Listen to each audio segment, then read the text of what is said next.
नमस्कार दोस्तों, आज हम बालकृष्ण भट्ट जी के बारे में जानेंगे, जो कि एक निबंधकार एवं गद्यकार हैं। इनकी बहुत सी रचनाएं जो बहुत ही प्रसिद्ध हुई है, उसी के बारे में हम इनमें आज जानेंगे। पहला क्वेश्चन, बालकृष्ण भट्ट का जन्म कब हुआ था? बालकृष्ण भट्ट का जन्म कब हुआ था? ए 23 जून 1844 को, बी 28 जुलाई 1914 को, सी 23 जुलाई 1944 को, डी 20 जून 1848 को। तो इसका सही उत्तर क्या है हमारा? ए 23 जून 1844 को बालकृष्ण भट्ट जी का जन्म हुआ था। बालकृष्ण भट्ट का जन्म कहाँ हुआ था? ए इलाहाबाद, बी बनारस, सी लखनऊ, डी इटावा। तो इनका जन्म उत्तर प्रदेश के इलाहाबाद में हुआ था। ए आंसर इसका हमारा आंसर ठीक है इसमें।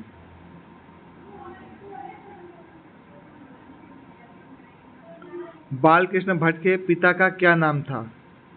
ए जय सिंह, बी बेनी प्रसाद भट्ट, सी रामचरण, डी श्री निमाल। तो इसका सही उत्तर है हमारा बी दूसरा ऑप्शन, बेनी प्रसाद भट्ट। बेनी प्रसाद भट्ट बालकृष्ण भट्ट जी का पिताजी का नाम था।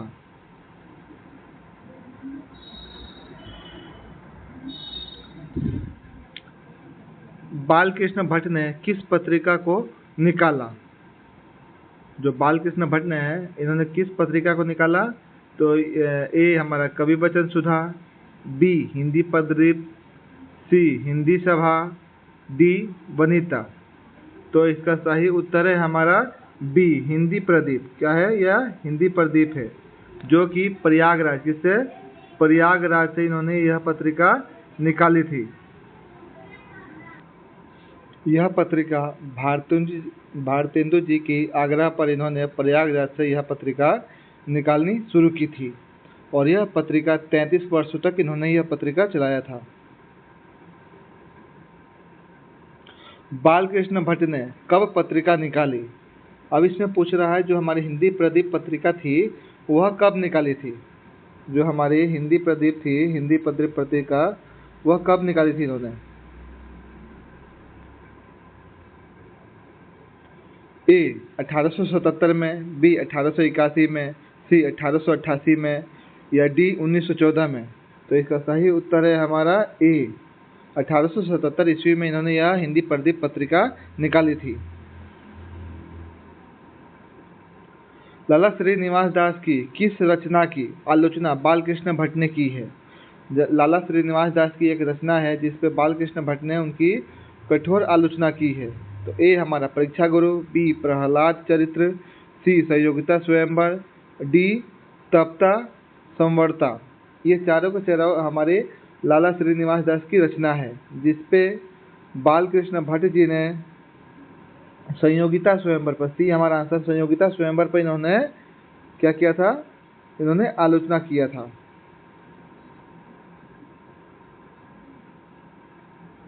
इनमें से कौन सा उपन्यास है? अब उपन्यास बताना है। जैसे बालकृष्ण भट्ट जी का जो है उपन्यास, इसमें से कौन सा है? ए उचित दक्षिणा, बी शिक्षादान, डी पद्मावती, और डी हमारा शिशुपाल वध। तो हमारा इसमें सही आंसर है ए। क्या है हमारा? ए इसका सही आंसर है हमारा, उचित दक्षिणा।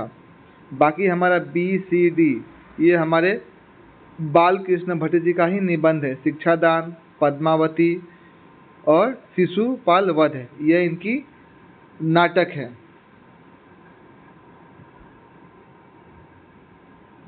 निम्न में से कौन सा उपन्यास है? अब इनका उपन्यास बताना है। इसमें कौन कौन से इनके उपन्यास है? ए रहस्य कथा, बी गुप्तबेरी, सी नूतन ब्रह्मचारी, डी इनमें से सभी। तो इसका हमारा उत्तर होगा इनमें से सभी। इसका आंसर क्या होगा? डी इनमें से सभी के सभी हमारा क्या है? इनका उपन्यास है। बालकृष्ण भट्ट किस युग के कवि हैं? अब इनका युग पूछा जा रहा है, किस युग के कवि है? ए द्विवेदी युग, बी भारतेंदु युग, सी छायावादी युग, डी नई कविता। तो हमारा बालकृष्ण भट्ट जो है वह भारतेंदु युग के कवि हैं। बी, इसका आंसर क्या होगा हमारा? बी। निम्न में से कौन कौन सी बालकृष्ण भट्ट के नाटक हैं? अब हमारे इसमें से बताना है, इसमें से कौन कौन से बालकृष्ण भट्ट के नाटक हैं। ए, सीता बनवास, बी, मेघनाद वध, सी, रेल का बिकट खेल, डी, इनमें से सभी। तो हमारा इसमें आंसर है, इसमें हमारा आंसर है डी, इनमें से सभी। ये तीनों के तीनों हमारे क्या है? भारतेंदु जी का नाटक है।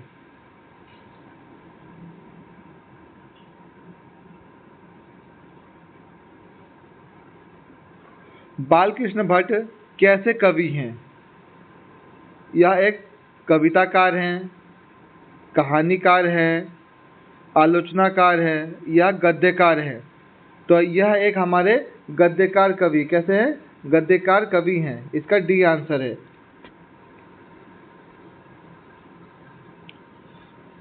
बालकृष्ण भट्ट में कैसी सामायिक समस्याओं पर जमकर उल्लेख किया है? मतलब इन्होंने जो भी रचनाएं करी है, किस समसामयिक समस्याओं पर इन्होंने रचना की है?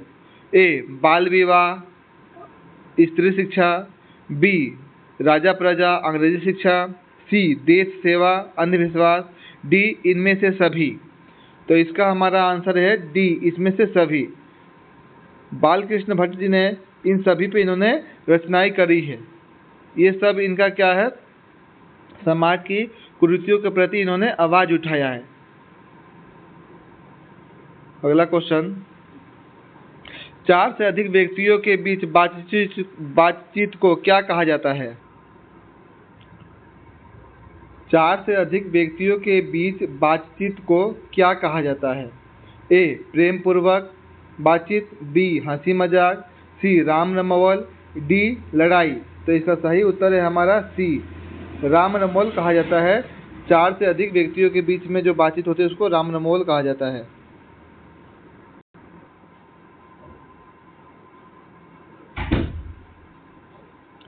यूरोप में लोगों के द्वारा बात करने का हुनर क्या कहलाता है? जो यूरोप के लोग हैं उनके द्वारा बात करने का हुनर क्या कहलाता है? A, art of conversation, B, formality, C, दिल बहलाव, या इनमें से कोई नहीं।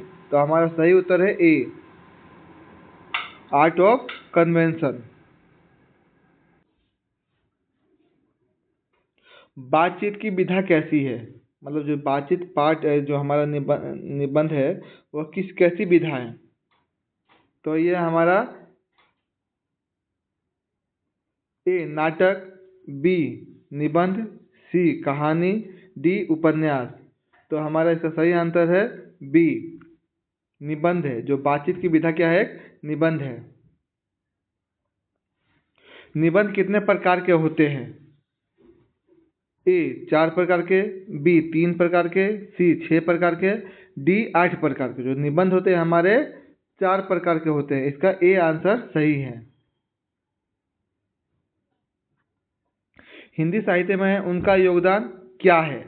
जो भारतेंदु जी हैं, बालकृष्ण भट्ट जी हैं, उनका हिंदी साहित्य में क्या योगदान है?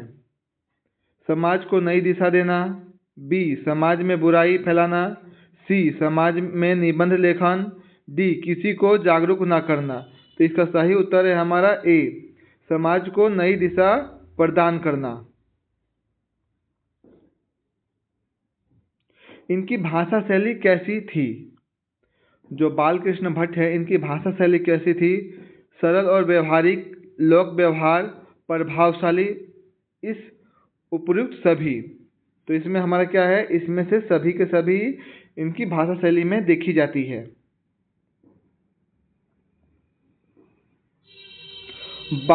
बालकृष्ण भट्ट किस काव्य के रचनाकार हैं? इनका मतलब बालकृष्ण भट्ट का जो है रचना काल किस कालखंड में आता है? ए, आदिकाल, बी, भक्ति काल, सी, रीति काल, डी, आधुनिक काल। तो जो बालकृष्ण भट्ट है यह हमारे आधुनिक काल के अंदर आते हैं।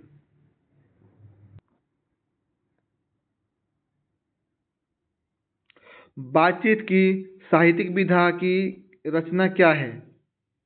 एकांकी है, बी कहानी है, सी निबंध है, डी रेखाचित्र है। तो जो बातचीत की साहित्यिक विधा क्या है हमारा, एक यह निबंध है। क्या है? एक निबंध है, इसका सी आंसर। नूतन ब्रह्मचारी उपन्यास के लेखक कौन है? जो नूतन ब्रह्मचारी है यह एक उपन्यास है। क्या है? एक उपन्यास है, जो कि हमारे बालकृष्ण भट्ट के द्वारा यह लिखा गया एक उपन्यास है। इसका सही आंसर है हमारा बी।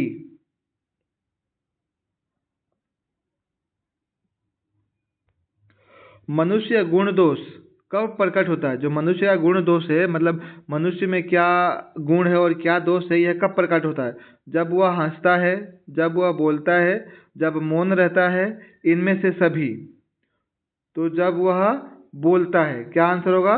बी। जब वह बोलता है, जब मनुष्य के गुण दोष के बारे में पता चल जाता है कि मनुष्य कैसा है। उसकी बोली से ही हम पता लगा सकते हैं कि मनुष्य कैसा है।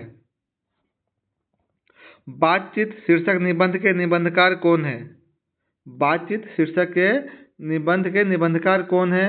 ए मोहन राकेश, बी जयप्रकाश नारायण, सी जयशंकर प्रसाद, डी बालकृष्ण भट्ट। तो इसका सही उत्तर है हमारा बालकृष्ण भट्ट, डी।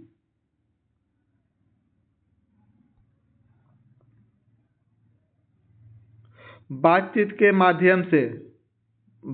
माध्यम से बालकृष्ण भट्ट का क्या बतलाना चाहते हैं?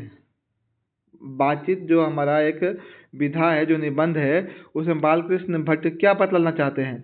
बातचीत की शैली, संवाद की शैली, भाषण की शैली, इनमें से कोई नहीं। तो बालकृष्ण भट्ट जो हैं बातचीत की शैली के बारे में बतलाना चाहते हैं।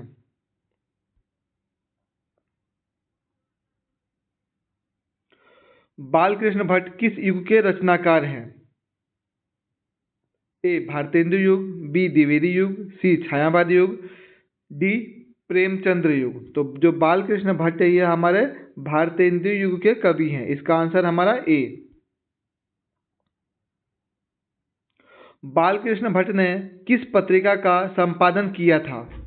जो बालकृष्ण भट्ट है इन्होंने किस पत्रिका का संपादन किया है? ए होंकार, बी हिंदी प्रदीप, सी पंजाब केसरी, डी पूस की रात।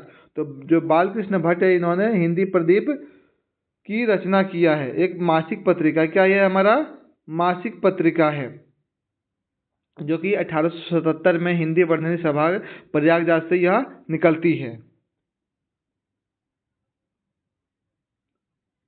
सो अजान एक सुजान उपन्यास के लेखक कौन है?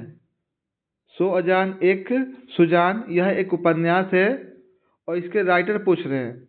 ए रघुवीर सहाय, बी जयशंकर प्रसाद, सी बालकृष्ण भट्ट, डी मोहन राकेश। तो इसका सही आंसर है हमारा सी बालकृष्ण भट्ट, जो सो अजान एक सुजान की रचना की है इन्होंने। यह उपन्यास है और बालकृष्ण भट्ट के द्वारा लिखा गया यह उपन्यास है। आज तक के लिए बस यहीं तक सीमित रखते हैं। नेक्स्ट वीडियो के लिए आप बने रहिएगा। हमारे वीडियो को लाइक एंड सब्सक्राइब जरूर कर दिया, जिससे आपको नए नए नोटिफिकेशन मिलता रहे और हमारे जो भी प्रतियोगिता परीक्षाओं में पूछे जाने वाले हैं हर एक राइटर के बारे में, उसके बारे में हम नए नए क्वेश्चन के साथ आपके साथ आएंगे। वीडियो को देखने के लिए धन्यवाद।